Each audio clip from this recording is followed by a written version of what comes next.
안녕하세요. 유상민 목사입니다. 오늘은 아침부터 바빴습니다. 오전에 서울 총회본부에서 회의가 있었습니다. 새벽 예배 후에는 혼자서는 식사를 잘 하지 않으시는 어머니와 함께 급하게 아침 식사하고 서둘러 길을 나섰습니다. 회의장까지 버스 타고 전철 타고 다시 마을버스 갈아타면서 무려 2시간이나 걸려서 도착을 했습니다. 원래 그렇게 오래 걸리는 곳은 아닌데요. 올림픽대로에서 40분가량이나 지체를 했습니다. 덕분에 시간은 아주 빠듯했지만 밀리의 서재에서 책을 꽤 많이 읽었습니다.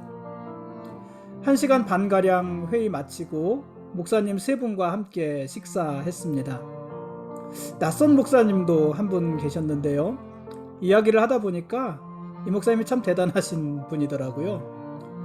그러고 보면은 주변에 잘난 목사님들이 참 많습니다. 제가 잘났다는 말은 정말 잘났다는 이야기입니다. 좋은 목사님들, 대단한 목사님들이 정말 많이 있습니다. 오늘 밥값은요, 후배 목사님이 계산을 했습니다. 갈 때는 마을버스 타고 갔던 길을 올 때는 걸어서 왔습니다. 날씨가 좋아서 그랬는데 걷다 보니 조금 더웠습니다. 오던 길 돌이켜서 다시 전철 타고 버스 타고 또 그렇게 갈아타면서 교회에 왔고, 교회 올 때에도 밀리의 서재에서 읽던 책을 마저 읽었습니다. 오고 가면서 한 100페이지가량 읽은 것 같은데 꽤 많이 읽은 것 아닙니까? 교회에 와서는 검기원에서 신천지에 발송하기로 한 공문을 내용 증명으로 만들어서 발송했습니다. 추석 전이라 그런지요, 우체국에 사람이 가득했습니다. 일일이 제가 확인을 해보지는 않았지만은 대부분 어디론가 추석 선물을 보내고 있는 것 같았습니다.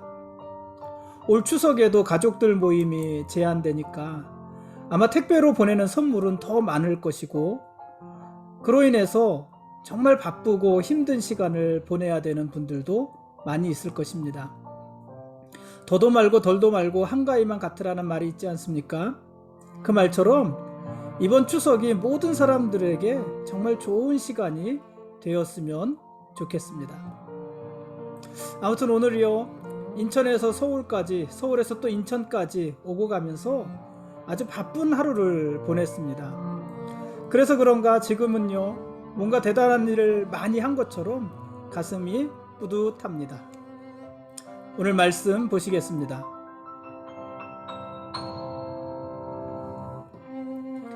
오늘 읽을 말씀은 에스겔서 29장부터 32장까지 말씀입니다. 오늘 읽을 말씀은요, 모두 애굽의 심판에 대한 말씀입니다. 어제는 두로의 심판에 대해서 아주 길게 이야기를 했는데, 오늘은 전부 애굽의 심판에 대한 이야기입니다. 하나님께서 교만한 애굽의 왕 바로를 심판하시겠다는 것입니다. 바로는 나일강의 안전과 풍요를 자랑하면서 거들먹거렸던 교만한 왕들이었습니다. 바로는 나일강을요, 나의 강, 내가 만든 강, 이렇게 떠벌렸습니다. 그러나 하나님은 악어를 사냥하듯이 애굽을 갈고리로 꿰어서 강에서 끌어내고 사막에 던져서 짐승과 새의 먹이로 삼겠다고 하십니다. 비옥했던 애굽 땅은 물이 마르고 사람이 거하지 못하는 아주 황폐한 사막이 되게 하실 것입니다. 그때야 비로소 애굽 사람들은 바로 왕을 신처럼 추앙하면서 나일강을 숭배하던 어리석었던 자신들의 삶에서 돌이켜서 오직 여호와만을 참 신으로, 그리고 생명의 원천으로 인정하게 될 것입니다. 하나님은요, 애굽을 심판하실 것인데 애굽을 완전히 멸하시지는 않겠다고 하십니다. 하나님은 애굽 사람들을 각국으로 흩으신 후에 40년 만에 그들을 다시 모으실 것입니다. 이스라엘은 멸망하고 70년 만에 회복할 거라고 그러셨잖아요. 애굽은 40년 만에 다시 흩어졌던 사람들을 모으실 것입니다. 그러나 애굽은 이후로 더 이상 다른 나라 위에 군림하지 못할 것입니다. 강한 나라를 회복하지 못할 것이라는 말입니다. 애굽의 힘은 미약할 것이고요. 이스라엘과 다른 나라들은 더 이상 애굽을 의지하지 않을 것입니다.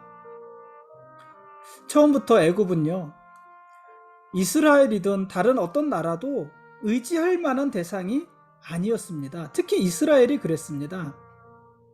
애굽은 유다의 시드기야 왕을 부추겨서 바벨론을 배반하게 했지만, 반역하게 했지만, 정작 바벨론이 유다를 공격했을 때에는 아무런 힘도 되어주지 않았습니다. 되어주지 않은 걸 수도 있고 힘이 되어주지 못한 것일 수도 있습니다만, 어쨌든 유다가 바벨론으로부터 공격받을 때 애굽은 아무런 힘도 되지 않았습니다. 이스라엘은 수시로 애굽을 의지했지만은요, 사실 애굽은 변덕스런 갈대 지팡이에 지나지 않았던 것입니다. 여러분, 지팡이는 어떤 것이 지팡이? 지팡이가 될 수 있는 한 가지 한 가지 조건을 따지라면 뭐를 따질 수 있을까요? 지팡이가 되기 위해서는 내 몸무게를 견딜 만큼 튼튼해야 되잖아요. 나무가 단단해야 되잖아요. 내 몸무게를 지탱하지 못한다면 그게 지팡이가 되겠습니까? 오히려 나를 크게 해야 하는 무기가 되지 않겠습니까? 갈대는요, 우리의 몸을 지탱하지 못하잖아요. 어떻게 갈대가 지팡이가 될 수 있겠습니까? 그런데 애굽은 이스라엘에게 있어서 또 주변의 다른 나라에 있어서도 처음부터 흔들리는 갈대, 지팡이에 지나지 않았다는 것이에요. 그러니까 처음부터 애굽은 의지할 만한 나라가 되지 못했다는 것입니다. 그러니 그런 애굽을 의지하기 위해서 갈대 지팡이, 그것도 변덕스러운 갈대 지팡이인 애굽을 의지하기 위해서 하나님을 배반했던, 하나님을 버렸던, 하나님에게서 떠났던 이 유다는요, 얼마나 어리석은 사람들입니까? 손에 있는 금덩어리를 버리고요, 돌덩이를 잡은 격이 되는 것 아니겠습니까? 이 비유가 적절하지 않습니다만은 그렇게 어리석은 일을 하는 것이었습니다. 하나님은 바벨론의 왕 느부갓네살의 팔을 견고하게 하셔서 교만한 바로의 팔, 애굽왕 바로의 팔을 꺾으실 것입니다. 그때 애굽과 동맹한 나라들도요, 모두 심판을 받을 것입니다. 하나님은 애굽과 그의 동맹들을 쓰러뜨릴 칼을 바벨론의 손에 맡기셨고, 바벨론의 손에 맡기신 그 칼은 애굽과 구스와 붓과 룻과 굽, 그 애굽과 동맹했던 모든 나라들을 함께 공격하고 그들을 무너뜨릴 것입니다. 그때 애굽 동맹에 가담한 유다도 그 칼에 망하게 되는 것입니다. 바벨론의 손에 들려주신 하나님의 칼, 그 칼에 애굽과 함께 유다도 망하는 것입니다. 애굽이 자랑하던 도시들도요, 다 파괴가 될 것입니다. 제사를 드리던 그 종교의 중심지였던 노브, 태양신의 도시 아웬, 행정도시인 소안, 나일강 유역의 아주 기름진 삼각주 비베셋, 이런 도시들이 모두 다 파괴될 것입니다. 그리고 노베의 우상과 아웬의 태양신도 다 깨지고 무너질 것입니다. 그때 애굽이 자랑하고 의지하던 신들은 모두 헛된 우상이라는 것이 드러날 것이고, 오직 하나님만이 세상의 주님 되시다는 사실을 모든 나라가 비로소 알게 될 것입니다. 그러니까 하나님의 심판이 있고, 그 심판으로 이스라엘도 망하고 유다도 망하고 아수르도 망하고 애굽도 망하고 바벨론도 망하고 그 주변의 나라들이 다 망할 때마다 참되신 하나님은 여호와밖에 없다 하는 것이 드러나는 것입니다. 하나님의 심판에는 그런 의미도 있었던 것입니다. 아무튼요, 레바논의 백향목 같았던 아수르가 교만해서 심판을 받은 것처럼 애굽도요, 아수르와 같은 운명에 처하게 될 것입니다. 애굽은 구름에 닿을 만큼 높고 또 숲이 그늘이 될 만큼 넓은 그런 나무였습니다. 비유지요. 그런 나무와 같았습니다. 어떤 다른 나무와도 비교할 수 없는 아름다운 나무였고 큰 나무였습니다. 그 나무에 공중의 새가 보금자리를 틀었고요. 짐승들이 와서 새끼를 낳았고요. 많은 민족들이 그 그늘 아래 거주했습니다. 그러나 애굽이 교만해졌을 때 하나님은 애굽이라는 그 크고 아름다운 나무를 찍어버리셨습니다. 바로와 그의 군대들은요, 스올에 떨어졌고, 하나님 대신 애굽을 의지했던 유다나 다른 나라들도 함께 스올로 떨어지게 될 것입니다. 교만한 나무 애굽이 무너질 때 그를 의지했던 다른 나라들도 함께 무너지고 함께 애통하며 시들게 되는 것입니다. 오늘 읽을 말씀 중에서 에스겔 32장은요, 애굽 왕 바로와 애굽 왕조에 대한 애가입니다. 하나님께서 애굽을 향한 애가를 지어 부르라고 하십니다. 이 말씀은 에스겔 선지자가 포로로 끌려가던 그 해로부터 12해, 12번째 해, 12번째 해, 12번째 달, 초하루에 임한 말씀이었습니다. 유다의 백성들은요, 포로로 잡혀간 바벨론에서 낙심하고 있었습니다. 그때 강대했던 나라 애굽의 패망 소식을 듣습니다. 그 소식은 지금 자신들을 압제하는 바벨론도 망할 수 있다는 기대를 가지게 하고, 또 모든 나라의 흥망성쇠는 하나님 손에 있음을 다시 상기하게 했습니다. 제가 지금 말하면서 조금 이상한 부분이 있었는데요. 에스겔 선지자가 포로로 끌려가던 해로부터 12번째 해 12번째 달 초하루에 애굽의 패망 소식이라고 했는데, 이 부분은 한번 점검이 필요한 것 같습니다. 제가 지금 말하면서 그렇습니다. 다시 한번 제가 한번 점검을 해보도록 하겠습니다.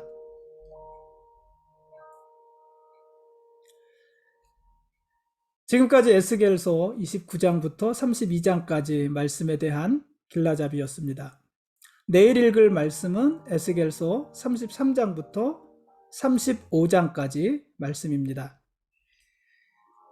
가장 높은 나무인 애굽도, 또 유명한 나라의 여자들도, 전장을 누비던 용맹한 전사들도 모두 비참한 최후를 맞고 스올로 내려가게 될 것입니다.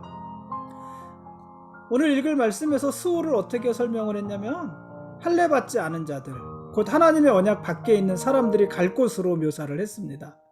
그러니까 할례받지 못한 자들, 하나님의 언약의 범죄에 들지 못한 자들, 이들이 스올에 모두 거처를 둘 거라는 것입니다. 이 땅에서 다 망하고 스올에 거처할 것이라는 얘기입니다. 고대 근동의 역사를 주름 잡으면서 그 시대의 역사를 뒤흔들었던 아수르, 또 엘람, 칼에 의지해서 모든 악행을 서슴지 않았던 메색, 두발, 또 아주 부강하고 강대했던 에돔, 시돈, 그리고 애굽까지, 이들이 모두 죽어서 스올에 묻히게 될 것입니다. 여러분, 모든 사람에게 공통적으로 적용되는 하나의 원칙이 있다면은 뭐가 있을까요? 모든 사람에게, 돈이 많은 사람이나 돈이 적은 사람이나, 지위가 높은 사람이나 지위가 낮은 사람이나, 공부를 많이 한 사람이나 적게 한 사람이나, 남자나 여자나 어른이나 아이나, 모든 사람에게 공통적으로 적용할 수 있는 하나의 원칙이 있다면 무엇이 있을까요? 그것은요, 모든 사람은 죽는다는 것 아니겠습니까? 한 번 죽는 것은 모든 사람에게 정해진 것이라고 했잖아요. 여러분, 모든 사람은 다 죽습니다. 마찬가지로요, 모든 나라도 멸망할 때가 있습니다. 모든 사람이 죽을 때가 있는 거와 마찬가지로, 힘이 강한 사람이건 돈이 많은 사람이건 크게 출세한 사람이건 그렇지 못한 사람들이건 모든 사람이 죽을 때가 있는 것처럼 모든 나라도요, 망할 때가 있습니다. 영원하지 않다는 것입니다. 세상의 그 어떤 나라도요, 영원히 강대한 나라는 없었습니다. 앞으로도 없을 것입니다. 제국의 영광은 잠시 머물다가 흩어지는 아침 안개처럼 허무한 것이었습니다. 세상을 두려움에 떨게 했던 아수르, 바벨론, 페르시아, 얼마나 무시무시한 나라들입니까? 그리고 헬라와 로마의 제국, 이런 대단한 나라들도요, 모두 몰락해서 땅속에 다 묻혔습니다. 실제로 땅속에서 그 시대의 유적들을 발굴하고 있잖아요. 그런 의미의 땅속은 아닙니다만은 어쨌든 모든 제국이 다 망하고요, 땅속에 다 묻혔습니다. 그것을 스홀이라고 표현을 한 것이잖아요.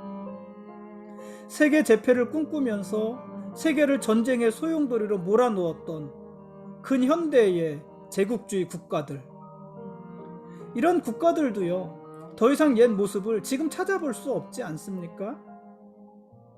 모든 나라는요, 멸망할 때가 있습니다. 어떤 나라도 영원히 그 힘이 건재하지 않습니다. 마치 모든 사람이 한 번 다 죽는 것과 죽을 때가 있는 것과 마찬가지인 것입니다. 그러나 하나님의 나라는 영원합니다. 하나님의 나라는 그 어느 누구도요, 무너뜨릴 수 없고 그 어느 누구에 의해서도 무너지지 않습니다. 그 나라는 과거부터 지금까지 그리고 앞으로도 영원히 있을 나라입니다. 그 나라가 바로 하나님의 나라입니다. 여러분, 그렇다면은요, 우리가 누구를 의지하며 살아야 될지 분명하지 않습니까? 우리가 누구의 손을 붙잡아야 될지 분명하지 않습니까? 애굽이 망할 때 애굽을 의지했던 나라들은요, 모두 함께 망했습니다. 바벨론이 망할 때 바벨론을 의지하던 나라들도요, 모두 함께 망할 것입니다. 그러나 하나님의 나라를 의지하는 나라들은요, 망하지 않을 것입니다. 왜냐하면 하나님의 나라는 무너지지 않을 것이기 때문에 그렇습니다. 그러므로 여러분, 하나님을 붙잡으십시오. 하나님을 의지하십시오. 허무하게 무너질 나라를 의지하기 위해서 하나님의 손을 놓지 마시고, 하나님을 배반하지 마시고, 하나님을 붙잡기 위해서, 하나님을 의지하기 위해서 다른 나라를 붙잡았던 손, 다른 나라를 의지했던 손을요, 다 놓으십시오. 그래야 살 수 있습니다. 그러면 우리 모두 살 수 있습니다. 오늘은 여기까지 하겠습니다. 하나님이 우리의 왕이십니다. 그리고 우리는 그분의 거룩한 백성들입니다. 고맙습니다.